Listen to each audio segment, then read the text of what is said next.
Hi, it's Addon from IntelliWolf, and today I just want to cover a quick problem that we found with Ultimate Add-on for Beaver Builder.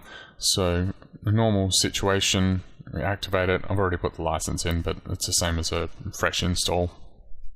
So you refresh this page, drop down, everything fine, except nothing's appearing here. I searched everywhere, looked through all the settings, nothing made sense.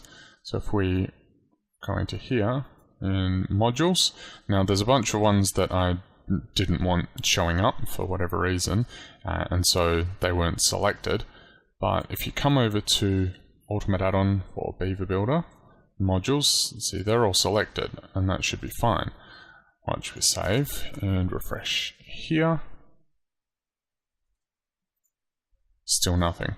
So the way to fix that, it's a bit strange, I guess, but you have to add all, save the module settings. I guess you can go back in after and remove the ones that you didn't want before.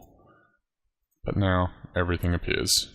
So once again, instead of coming into the Ultimate Add-on for Beaver Builder, you come into the page layouts, modules, check all, save that, then later you can remove the ones that you didn't have before.